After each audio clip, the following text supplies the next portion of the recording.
جیسا کہ میں نے عرض کیا کہ کچھ شاعروں کو دیکھنا بڑا ضروری ہے، ان میں سے ایک نام ہے میر تقی میر کا۔ تو سب سے پہلے ان کی تاریخ پیدائش اور تاریخ وفات کے بارے میں جاننا ضروری ہے۔ تو میر تقی میر کی پیدائش ہوتی ہے 1722 میں۔ کب ہوتی ہے؟ 1722 1700 میں۔ اور کچھ سورسز کہتے ہیں کہ 1722 میں نہیں بلکہ 1723 میں۔ تو اگر 1722 آئے یا 1723 آئے دونوں ٹھیک ہے۔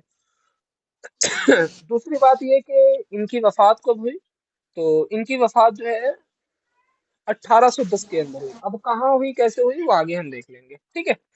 تو میر تقی میر مشہور اس لیے ہے کہ بعض لوگوں کا تو ماننا یہ ہے کہ اردو کا اگر سب سے بڑا کوئی شاعر ہے اردو ادب کے اندر تو اس کا نام ہے میر تقی میر، ہے نا۔ اور بڑے بڑے شاعروں نے، بڑے بڑے اساتذہ فن نے انہیں اپنا استاد مانا ہے، ان کی بارگاہ میں خراج عقیدت پیش کیا ہے، ٹھیک ہے۔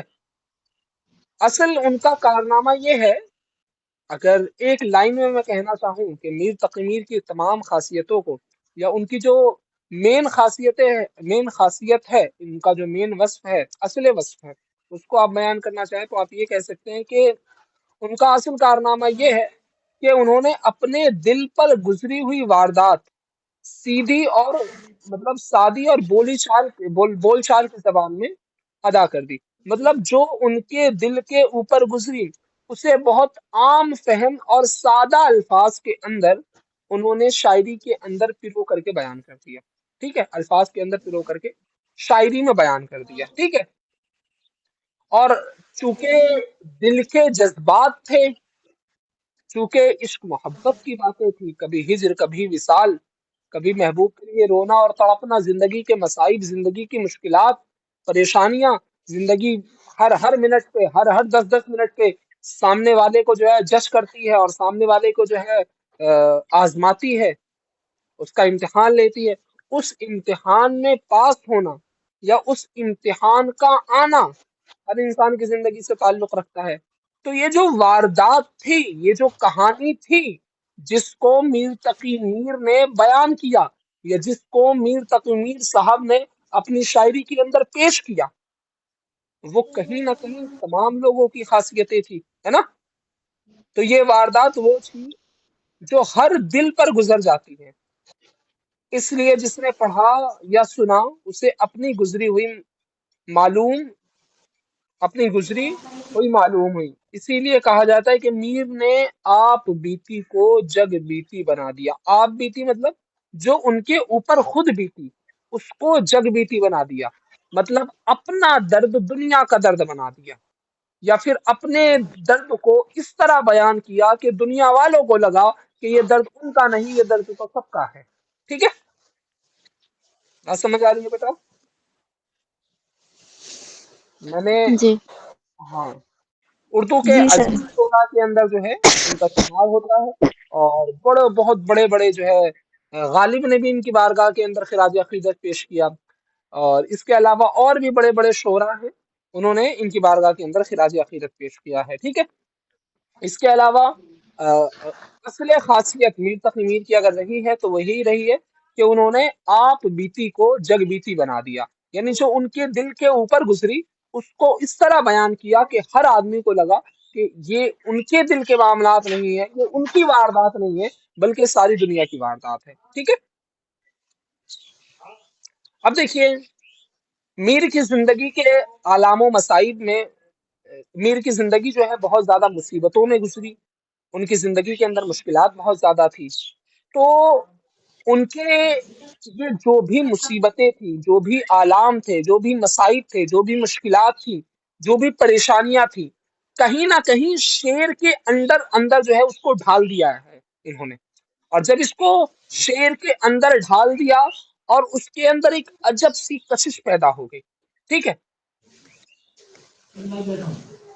پہلے تھی ان کی زندگی کی مشکلات، ان زندگی کی مشکلات کو، آلات کو، پریشانیوں کو انہوں نے شعر کے اندر ڈھال دیا، ہے نا۔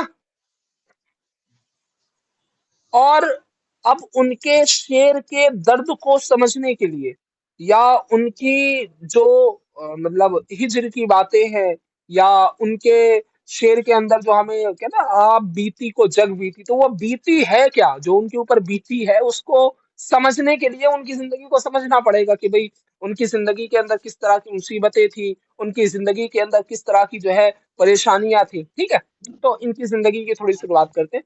दो बातें मैंने आपको कही। पहली बात, उन्होंने आप बीती को जगबीती बना दिया। कैसे बना दिया? तो उनकी जिंदगी के अंदर, दूसरी बात है ये, उनकी जिंदगी के अंदर जितनी भी मुश्किलात थी, जितनी भी परेशानियां थी, जितने भी मसाइब थे, उनको, उन सारी परेशानियों को, मसाइब को उन्होंने शायरी के अंदर पिरो करके बयान कर दिया। और जब शायरी के अंदर पिरो करके बयान किया, तो उसके अंदर एक अजब सी कशिश पैदा हो गई, और वो जमाने के अंदर मकबूल हो गए। ठीक है, अब वो मुसीबतों को जानने के लिए या उनकी शायरी को जानने के लिए हमें कहीं ना कहीं उनकी जिंदगी को भी तो जानना पड़ेगा। जानना पड़ेगा, नहीं जानना पड़ेगा? तो जी। आइए उनकी जिंदगी की तरफ नजर करते हैं। सबसे पहली चीज यही कि भाई, ये भी आपको हर शायर के अंदर और हर नस्र निगार के अंदर देखनी पड़ेगी। एक होता है कलमी नाम, जिसको आप बोलते हैं तखल्लुस, है ना, जो आमतौर पर मकते के अंदर बयान किया जाता है। एक होता है असले नाम। तो मीर तकी मीर का असली नाम क्या है? बल्कि तमाम शायर, तमाम शोरा, तमाम नस्र निगार, चाहे वो नॉवल निगार हो, अफसाना निगार हो, खाका निगार हो, ड्रामा निगार हो, समाने निगार हो, चाहे कोई भी हो, कोई भी सिर्फ से ताल्लुक रखता हो, अफसानवी हो, गैर अफसानवी हो, किसी से भी ताल्लुक रखता हो, उसके कलमी नाम को जानना बड़ा जरूरी है। कलमी नाम के साथ साथ असली नाम का भी पता होना चाहिए, क्योंकि कई मर्तबा क्वेश्चन ये आता है कि भाई बताए फला आदमी का, जैसे प्रेमचंद, प्रेमचंद का असली नाम क्या है? आप में से नहीं पता होगा, ये हो सकता है पता भी हो आपको। या पूछ लेगा कि चिराग गोरखपुरी, उनका असली नाम क्या है? तो उस वक्त आप घूम जाएंगे। या असली नाम पूछ देगा और कहेगा कि भाई असली नाम ये है और इनका तखल्लुस कौन सा आएगा, तो आप कंफ्यूज हो जाएंगे, बोले यार ये जो है ये तो हमने पढ़ा नहीं, ये तो हमने समझा नहीं। ठीक है, देखिए, तो सबसे पहले उनका नाम मोहम्मद तकी था। क्या था? मोहम्मद तकी। हाँ, मोहम्मद तकी। विलादत हुई है उनकी आगरा के अंदर। कहाँ हुई है? आगरा। पैदाइश कहाँ हो रही है भाई? आगरा। आगरा। आगरा में। कब हो रही है? 1700 1722 को। 1722 23 में। दादा भी फौज के मुलाजमत में थे और आगरा के नजदीक तैनात थे। मतलब इनके जो दादा थे वो जो है मुलाजमत के अंदर थे। ओके। मीर के वालिद, मतलब जो इनके अब्बू थे, उनका नाम था मोहम्मद अली सूफी। क्या था? मोहम्मद अली सूफी। नाम इनका था मोहम्मद अली। ये बहुत सूफी टाइप के आदमी थे, तसव्वुफ से, मतलब जो सूफी लोग होते हैं ना, तो उनसे इनका खास ताल्लुक था। ठीक है, और जी। सूफी मिजाज के भी आदमी थे, है ना। और ज्यादा दुनियादारी से और सियासत से और दुनिया के मतलब जो मामलात होते हैं उनमें इनको, इनके अब्बू को बहुत ज्यादा दिलचस्पी नहीं थी, बहुत ज्यादा इनके अब्बू को उससे सरोकार नहीं था। ठीक है, हमेशा जो है सूफिया की खिदमत में हाजिरी देते रहते थे, और सूफिया से जानने की, चीजों को समझने की, दुनिया को समझा किस तरह जाए उसको जानने की हमेशा कोशिश करते रहते थे। निहायत मुत्तकी इंसान थे उनके अब्बू। और मुत्तकी ऐसे थे कि भाई नमाजी परहेजगार आदमी हुआ करते थे। ठीक है, इसीलिए इनको जो है मुत्तकी कहलाए। मतलब इनके अब्बू का नाम मोहम्मद अली था, उसके बावजूद भी कहीं ना कहीं उन्हें अली तकी, अली मुत्तकी कहा जाता था। क्या कहा जाता? अली मुत्तकी। हाँ। तो इनके अब्बू की जो है दो शादियां हुई। पहली शादी जो हुई, पहली शादी खान आरतू की बहन से हुई थी। उनके एक बेटा था जिसका नाम था मोहम्मद हसन। क्या नाम था? मोहम्मद हसन। और दूसरी जो शादी हुई थी वो मीर तकी मीर की अम्मी से हुई थी। मतलब इनके अब्बू की दो शादी हुई। पहले से मीर हसन पैदा हुए, और वो किसके, वो है क्या नाम है, बहन है वो, खान आरजू साहब। खान आरजू साहब एक शायर हैं बहुत बड़े। तो उनकी बहन थी, उनसे शादी हुई और उनकी औलाद मीर हसन पैदा हुई। और इनकी जो दूसरी शादी हुई इनके अब्बू की, वो दूसरी शादी इनकी अम्मी से हुई थी। दो शादियां हुई हैं इनकी। ठीक है, तो यहाँ थोड़ा सा रिश्तेदारी का मसला है कि भाई मीर हसन का भी नाम आप याद रखेंगे, और दूसरी तरफ खान आरजू का भी नाम याद रखेंगे आप। ये कहीं ना कहीं घुमा करके रिश्तेदारी के ऊपर, भाई क्या इनका इससे मतलब ताल्लुक है नहीं है, तो वो आपको पता होना चाहिए, आपको समझने के अंदर भी थोड़ी सी सहूलत मिल जाएगी। ठीक है। अच्छा, ये जो मीर मीर तकी मीर साहब थे, ये जो ये मोहम्मद अली साहब थे, या आप इनको बोल लीजिए कि मुत्तकी साहब थे।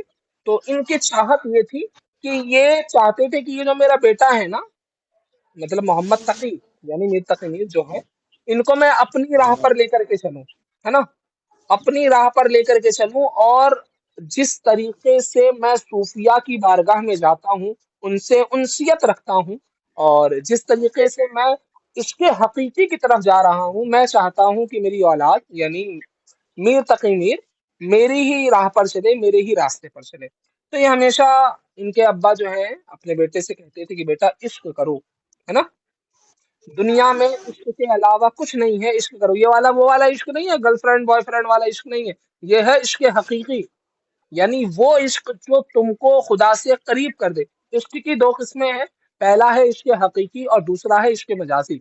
इश्क हकीकी वो होता है जो खुदा से हो, खुदा के रसूल से हो, खुदा के दीन से हो, वो है इश्क हकीकी। और इश्क मजाजी मतलब आजकल जो इश्क है, बॉयफ्रेंड गर्लफ्रेंड और फला फ्रेंड और ये फ्रेंड और वो फ्रेंड और बेस्ट फ्रेंड, तो ये सब जो है इसके मजाजी की कैटेगरी में आते हैं। और ये जो मीर तकी मीर साहब के अब्बू उनसे कह रहे थे इश्क करो, वो इसके मिजाजी की बात नहीं कर रहे थे, इसके हकीकी की बात कर रहे थे। ठीक है। ठीक है भाई, बात समझ आ रही है? हम्म। और इनके चेहरे पे थोड़ी सी जर्दी रहती थी मीर तकी मीर के चेहरे पर। तो इनको लगता था कि हाँ भाई, खुदा ने जो है ना इस बच्चे को, उनको मतलब एहसास था या उनका हुस्न ज़न था, उनको लगता था कि भाई मेरा बेटा आगे चलेगा ना, तो ये इश्क के मैदान में और आगे बढ़ेगा, मतलब जो सूफियों का तरीका है उस पर और आगे बढ़ेगा और उस पर और काम करेगा। ठीक है। अमानुल्लाह, जिन्हें उर्दू दुनिया के मीर के मुंह बोले चचा के नाम से भी जानती है, अमानुल्लाह जिन्हें उर्दू दुनिया मीर के मुंह बोले चचा के नाम से जानती है, अली मुत्तकी के मुरीद थे। अली मुत्तकी उन्हें बहुत अजीज रखते। अमानुल्लाह अपने मुर्शिद के कमसिन बेटे को बहुत चाहते थे और उन्हें देखकर सूफियों की खानकाहों में हाजिर होते थे। मीर के मिजाज में बददिमागी की हद तक और बेनियाजी थी, उनने उन खानकाहों की तरबियत का भी बड़ा। ये एक मुरीद का जिक्र कर रहे हैं, इनका नाम है अमानुल्लाह। क्या नाम है? ये अमान इनके अब्बू के जो है मुरीद हुआ करते थे। ठीक है, तो इनको आमतौर पे मीर तकी मीर का चचा भी कह दिया जाता है। तो बचपन से ही, चूंकि भाई मेरे पीर का बेटा है, औलाद है उनकी, तो उनसे एक उनसियत थी, ताल्लुक था। तो उस बच्चे को वो गोद गोद में लेकर के जाते थे। अभी छोटी उम्र से ही खानकाहों का दौर शुरू हो गया, सूफिया से मिलना, उनकी सोहबत में बैठना, उनसे तरबियत पाना, उनसे उनसियत रखना, उनके जो है किरदार को समझना, उनके अखलाक को समझना, उनकी तालीम को लेना, है ना। तो वो सारी चीजें उनकी जो बाद की दुनिया के अंदर हम आगे जिंदगी में देखेंगे कि जो दुनिया से बेनियाजी है, दुनिया से सरोकार नहीं है, दुनिया से कोई खास ताल्लुक नहीं है, तो जो दुनिया से बेनियाजी है या दुनिया से जो उन्हें सरोकार नहीं है, तो इसकी एक बड़ी वजह ये भी है कि भाई वाकईतन इसका ताल्लुक कहीं ना कहीं जो बचपन में उनकी जिंदगी गुजरी है उससे है। ठीक है। ठीक है भाई। जी। हाँ। और कुछ दिनों के बाद जो है इनके जो चचा थे, उनका भी इंतकाल हो गया, वालिद थे, उनका भी इंतकाल हो गया। तो इनके एक सौतेले भाई थे, उनका नाम था, मतलब वही जो अभी हमने ऊपर देखा ना, खान आरजू, उनके जो बहन की लड़के थे, या इनका कहें सौतेले भाई हुए इनके, मतलब इनके अब्बू की दूसरी बीवी का लड़का, या इनका सौतेला भाई, बात वही होगी। उनका नाम हाफिज मोहम्मद हसन था। तो उनको लगता था कि भाई इनसे थोड़ा सा हुस्न, उनको उम्मीद थी कि भाई ये मेरे साथ थोड़ा सा हुस्न सलूक करेंगे, जो है मेरी थोड़े सा मतलब सपोर्ट करेंगे मुझे लाइफ के अंदर। लेकिन ये उम्मीद उम्मीद ही रह गई। उन्होंने उनके साथ जो है हुस्न सलूक नहीं किया, बल्कि लड़ाई झगड़ा और वो क्या नाम है, जुल्म सितम, ये वाले मामलात हो गए। ठीक है। मतलब ये कि वो चाहते थे कि ऐसा हो, लेकिन ऐसा असल में हुआ नहीं। ठीक। यहाँ तक बात समझ में आई? पहली जी। चीज ये कि अमानुल्लाह उनके चाचा थे, अमानुल्लाह चाचा थे, और अपने साथ गोद में उनको लेकर के जाते थे, खानकाहों में लेकर के जाते थे, तसव्वुफ से वहीं पर उनका लगाव करा दिया था। अब ये बात हम क्यों कर रहे हैं? ये इसलिए कि उसका असर बाद की जिंदगी के अंदर भी देखने के लिए मिलता है, उनकी शायरी के अंदर भी देखने के लिए मिलता है। और जब वालिद का इंतकाल हो गया, जो चचा थे उनका इंतकाल हो गया, है ना? तो जब इनके इंतकाल हो गए, अब ये बेसहारा हो गए। तो जैसे ही बेसहारा हुए, अभी बहुत ज्यादा उम्र नहीं थी इनकी, जब ये बेसहारा हुए तो इनको लगा कि मेरा जो सौतेला भाई है वो मेरे आप थोड़ा बहुत सपोर्ट करेगा, माशी एतबार से मुझे सपोर्ट करेगा, लेकिन उसने सपोर्ट किया नहीं। ठीक। कई सारी बातें यहाँ पर जो है इन्होंने कई सारी बातें एक साथ बयान कर दी है इस वाले पैराग्राफ के अंदर। अब जरा तवज्जो करें। सबसे पहले ये कि भाई इंतकाल हुआ इनके अब्बू का, इंतकाल हुआ इनके जो चचा थे उनका, तो सौतेले भाई ने इनका साथ छोड़ दिया। नूरी, बड़ी पीछे से आवाज आ रही है आपके, आप जब बोलें तभी थोड़ा वो रखें, बहुत ज्यादा आवाज आ रही है। हाँ। तो जो मोहम्मद तकी साहब थे, यानी मीर तकी मीर साहब जो थे, तो रोजी की तलाश में निकले, क्योंकि भाई भाई ने छोड़ दिया था। तो ये आगरा से दिल्ली निकल गए, है ना? कुछ दिन परेशान रहे। तो एक उस वक्त का नवाब हुआ करता था, उसने 1 रुपया डेली का दिया, वजीफा मुकर्रर कर दिया। वहां कुछ दिन रहे, लेकिन फिर उसका भी इंतकाल हुआ। मतलब कि भाई ने साथ छोड़ दिया, चचा ने छोड़ दिया, बाप ने छोड़ दिया। जब नवाब के यहाँ पहुंचे, नवाब का भी इंतकाल हो गया। तो फिर दोबारा आगरा निकले, लेकिन फिर दोबारा आगरा में परेशान थे, क्योंकि माशी हालत होती ही ऐसी है कि इंसान बहुत ज्यादा उसमें परेशान हो जाता है। फिर दोबारा ये दिल्ली आए। अब जो इनके सौतेले भाई के मामू थे, खान आरजू साहब, है ना? आशरा, आप भी माइक बंद रखें। जो खान आरजू साहब के खान आरजू साहब थे, तो उनके यहाँ पहुंचे, उनसे इन्होंने बहुत कुछ सीखा।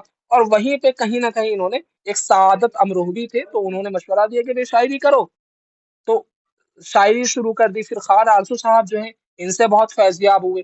तो ये दो लोग इनकी जिंदगी में बड़े अहम रहे, एक सादत अमरोहवी और दूसरे हैं आपके खान आरजू साहब। इन दोनों से फैज़याब भी बहुत ज्यादा हुए। फिर ऐसा हुआ कि भाई रिश्तेदारी का मामला होता है। ये जो हसन साहब थे, हाफिज मोहम्मद हसन साहब, इन्होंने अपने मामू को भड़का दिया। बोले ये तो ऐसा है, ये तो ऐसा है, ये ऐसा बोलता है, ये वैसा बोलता है। अब जाहिर सी बात है, वो भड़क गए। और भड़कने के बाद खान आरजू साहब उनसे हो गए खफा। तो मजबूरन वहां से भी इनको जाना पड़ा। और इतने ज्यादा, जिसको आज आप कुल बोलते हैं डिप्रेशन, डिप्रेशन के अंदर आ गए ये, बहुत ज्यादा डिप्रेस हो गए, डिसअपॉइंट हो गए। और उसके बाद इनकी जिंदगी मुकम्मल तौर पे टूट गई। इनकी जिंदगी पे दोबारा नजर कीजिए। सबसे पहले बचपन से ही तसव्वुफ में घूम गए, दुनिया से बहुत ज्यादा सरोकार नहीं रखा, सियासत से कोई खास ताल्लुक नहीं रखा। जिनके जो चचा हुआ करते थे, मुरीद थे इनके अब्बू के, चचा उनको बोला करते थे। तो चचा ने इनको जो है सपोर्ट किया, लेकिन फिर चचा का इंतकाल हो गया। भाई से उम्मीद रखी, भाई ने जो है मामला खराब कर दिया, भाई ने भी इनकी मदद नहीं की। मजबूर होकर के दिल्ली आए। दिल्ली में नवाब ने 1 रुपया दिया डेली का खर्च के तौर पे, मतलब मुकर्रर कर दिया वजीफा इनका। उसके बाद फिर जो है उसको उस नवाब का भी इंतकाल हो गया। नवाब के इंतकाल के बाद दोबारा आगरा पहुंचे, फिर हालात खराब हुए, फिर दोबारा दिल्ली वापस आए। जब दोबारा दिल्ली वापस आते हैं, इनके साथ खान आरजू के साथ यहाँ रहते हैं और यहाँ पर फैजियाब होते हैं, शायरी सीखते हैं। और जो भी चीजें थी इनके अंदर जो मौजूद थी, या यूं कहें कि मोहम्मद मीर तकी मीर को अगर मीर तकी मीर बनाने वाली कोई जगह थी, तो जब दूसरी मर्तबा वो दिल्ली आए थे, खान आरजू साहब के यहाँ रहे, तो जब यहाँ आकर के रहने लगे, तो वहीं से उनके अंदर शायरी के जज्बात पैदा होने लगे। और शायरी के जो भी औसाफ होते हैं, जो भी खुसूसियात होती हैं, इस पर इन्होंने जो है काम करना शुरू कर दिया। ठीक है। और इस तरीके से इन्होंने जो है शायरी को स्टार्ट कर दिया। लेकिन भाई रिश्तेदारी रिश्तेदारी है, कब तक आखिर साथ देती। अब हसन साहब ने भड़का दिया अपने मामू को। जब मामू को भड़काया, तो मामू इन पर भड़क गए, फिर वहां से भी मजबूर होकर इन्हें जाना पड़ा। ठीक है। मैंने आपको कई सारी बातें बता दी हैं, क्या आपके जहन के अंदर ये सारी बातें हैं? इसमें जितने भी नाम आए हैं, इनके अब्बू का नाम हो, इनका असली नाम हो, इनके चचा का नाम हो, इनके सौतेले भाई का नाम हो, इनके सौतेले भाई के मामू का नाम हो, या फिर जिन्होंने शायरी के ऊपर इनको मशवरा दिया उनका नाम हो, वो सारे नाम आपको जहन में है, याद है? जी। हम्म। जब ये सारे हालात जिंदगी में गुजरे, एक आदमी उठाता गम कब तक उठाता, दिल ही तो है, टूट जाता है। जब टूटा तो बहुत ज्यादा डिप्रेशन में आ गए। यहाँ तक कि अपने, मतलब कहें कि जो इनका ذہنی توازن ہے وہ بھی بگڑنے لگا، وہ بھی پورا کھو بیٹھے ایک طریقے سے، ٹھیک ہے۔ آگے دیکھیے، اس والے پورے پیراگراف کے اندر ان کی جو زندگی کی لاسٹ والی چیزیں ہیں اس کو بیان کیا گیا، مطلب کہ جب وہی خان آرزو صاحب کے یہاں سے نکال دیے گئے، بھگا دیے گئے، مطلب اب ڈس اپوائنٹ ہو گئے، ایک طرح سے ڈپریس ہو گئے، اس کے بعد پاگل ہو گئے، دیوانہ پن آ گیا ان کے اندر۔ تو جب وہ دیوانہ پن دور ہوا، اس دیوانہ پن دور ہونے کے بعد جو ہے پھر دوبارہ سے روزگار کی ان کو تلاش ہوئی، آخر جو ہے ایک صاحب کے یہاں جو ہے وہ نوکری کرنے لگے، لیکن ان سے چونکہ طبیعت نہیں ملتی تھی، نازک مزاج آدمی تھے، صوفی ٹائپ کے آدمی تھے، ہر آدمی کو برداشت کرنا یا اس کے قول و فعل کو برداشت کرنا ان کی بس کی بات نہیں تھی، اس کو چھوڑ دیا۔ اس کے بعد امیر جاوید خان ایک ان کے یہاں ملازم ہوئے، اس کے بعد دلی کے اوپر حملہ ہو گیا تو دلی چھوڑ کر کے لکھنؤ چلے گئے، آصف الدولہ کے یہاں دربار میں چلے گئے، وہاں رہے، پھر آخری جو ان کی زندگی تھی انہوں نے وہیں گزاری، اور 1810 کے اندر دنیا کا انہوں نے خیر آباد کہہ دیا۔ تو کیا ان کی زندگی پوری سمجھ میں آئی آپ کو؟ ارے بھائی آئی جی نہیں آئی؟ ان کی زندگی میں کوئی ایسی بات ہے جو سمجھ میں نہ آئی ہو، جس کو دوبارہ سمجھانے کی ضرورت ہو؟ ہوں نہیں کلیئر ہے نا بھائی عاشرہ صاحب؟ سوری جی صاحبہ، سر ہاں کلیئر ہونا چاہیے۔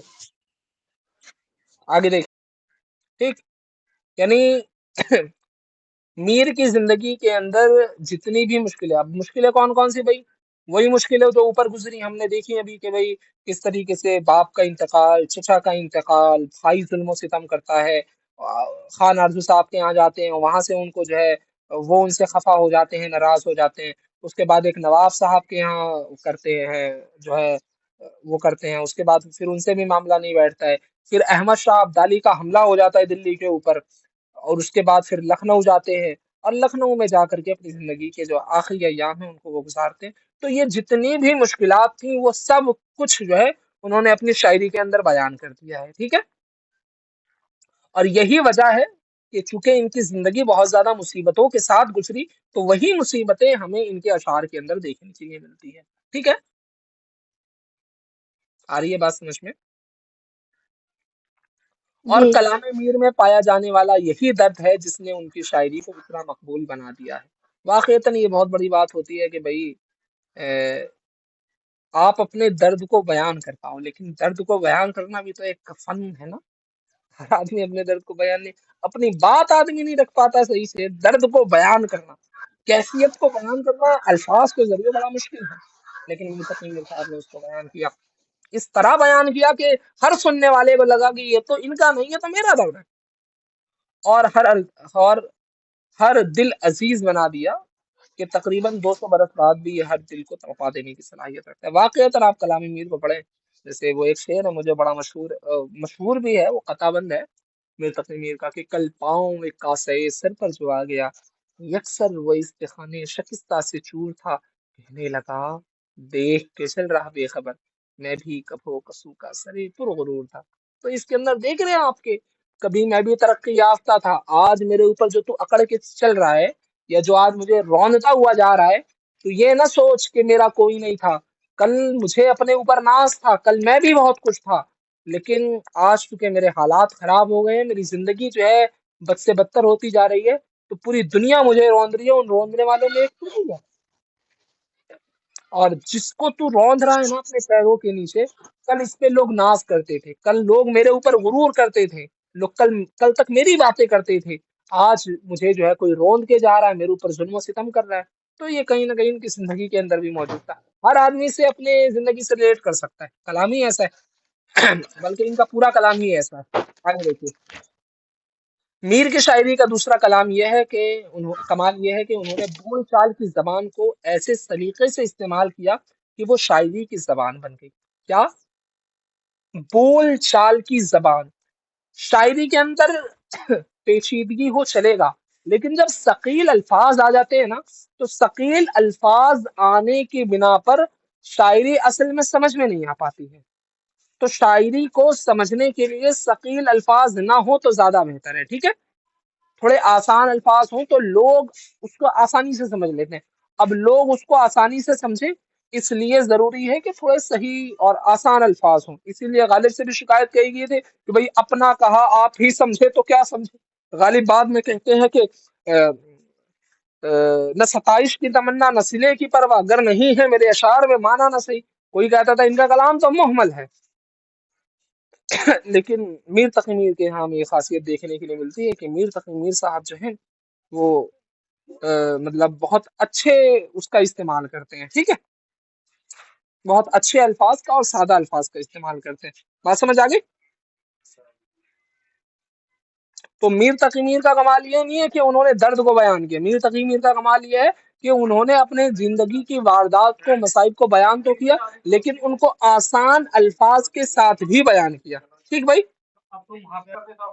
مطلب ایسا نہیں کہ بھئی وہ جو مطلب صنعتیں ہیں، صنعت تعلیمی ہو یا پھر جتنے بھی باقی صنعتیں ہوں یا علم عروض وغیرہ ہو گیا یا پھر جو باقی دیگر علم ہو گئے، ان کا سہارا نہ لیتے ہوں یا ان پر کام نہ کرتے ہوں.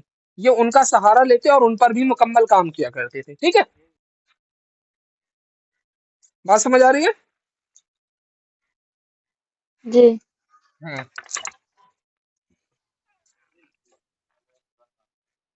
آگے دیکھیے، آگے توجہ کیجیے. اب چونکہ تمام شعری وسائل کا سہارا لے رہے ہیں تو تشبیہات کو بڑے اچھے سے بیان کرتے، استعارے کو بڑے اچھے سے بیان کرتے ہیں نا، اور اس طرح بیان کرتے کہ لوگوں کے دلوں کو اپنی طرف وہ کھینچ لیا کرتے تھے.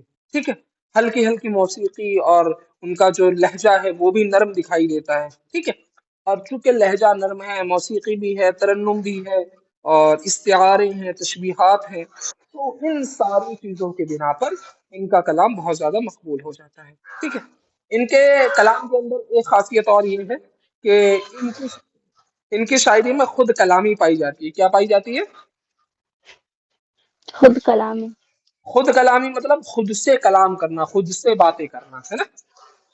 گویا شاعر اپنے آپ سے ہی باتیں کرتا ہے.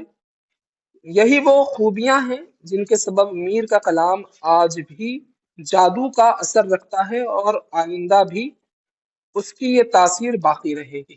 ٹھیک ہے بھائی، اتنی بات سمجھ میں آ گئی؟ جی. اچھا، جی. میر تقی میر نے ایسا نہیں کہ صرف غزلیں ہی کہی ہیں، انہوں نے جو ہے مرثیے بھی کہے ہیں، مثنویاں بھی لکھی ہیں، لیکن جو مقام و مرتبہ ان کو غزل کے اندر حاصل ہوا نا، وہ باقی کے اندر حاصل نہیں ہوا. اسی طریقے سے سودا کو دیکھیں گے تو سودا کو جو مقام و مرتبہ قصیدے کے اندر حاصل ہوا، باقی اصناف کے اندر ان کو وہ حاصل نہیں ہوا. ٹھیک ہے، تو میر تقی میر آپ کو مکمل سمجھ میں آ گیا؟ کوئی ایسی بات تو نہیں جی. ہے جو آپ کو سمجھ میں نہ آئی ہو؟ کوئی ڈاؤٹ